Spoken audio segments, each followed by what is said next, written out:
এখন আমি আল্লাহ পাক রব্বুল আলামিন, আমি বাংলার মাটিতে বিচার চাই। আপনার ছেলে কয়দিন 30 লক্ষ লোক শহীদ হয়েছে, 2 লাখ মামুনের ইজ্জত গেছে। ভেবেছিলাম সবাই মিলে মিশে দেশটাকে চালাবে, কিন্তু ষড়যন্ত্রের কারণে আমার রব্বুল আলামিন আমার ছেলে চলে গেছে। বলছে আল্লাহর বল আল্লাহ নিয়ে গেছে। মৃত্যু আমরা সর্বত্রের বেলা সবাই পান করতে হবে, এ নিয়ে কষ্ট হয়। জুয়ান সন্তান কাঁধে করে নিয়ে রমজান খাজি। তারে সর্বশেষ কি অবস্থায় দেখছিলেন আপনি?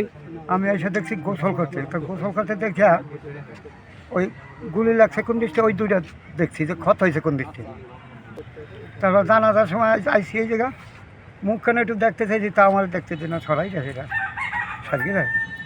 আমার এই নাতির তো নিরাহ নাতি নাই, আমার এলাকার লোকজন সবাই জানে, থানা মার আলম শোকের ছায়া, বড় ছেলে আমার মাইকে মাইয়া ছেলে। আর মার যে পরিস্থিতি, ওরা 5টা ভাই, অগ 5 ভাইয়ের মধ্যে আর 3 বোনের মধ্যে এই ভাগ্যটাই অগ বড়, এই একটা ভাগ্যই অগ বড়।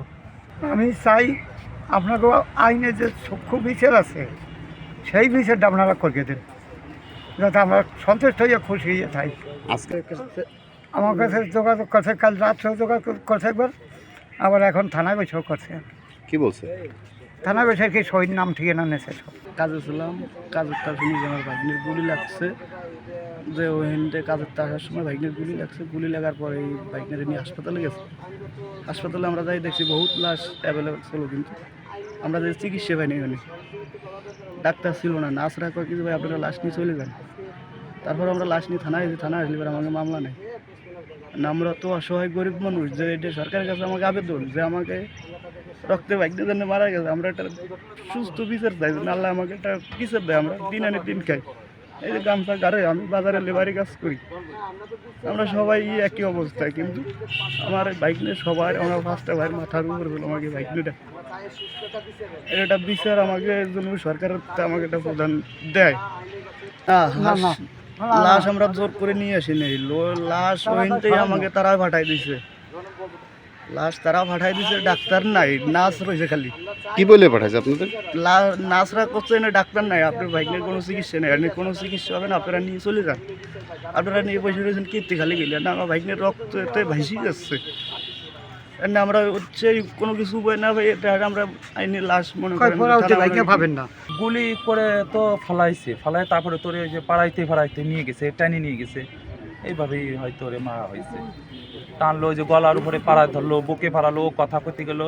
দেখলাম সিভিল পোশাকের একটা লোক, গেঞ্জি গাদা জিন্স প্যান্ট পরা, ওরে বাবারে মারে কষছে, ওরে যায় মুখে একটা পাড়া দিচ্ছে, পাড়ায় এইভাবে ওরে মারছে, যে গলা পাড়ায় ধরছে, বুক পাড়াইছে, লাঠি উঠে পিটলো 5-7 জন মিলে, বুঝছেন? এইভাবেই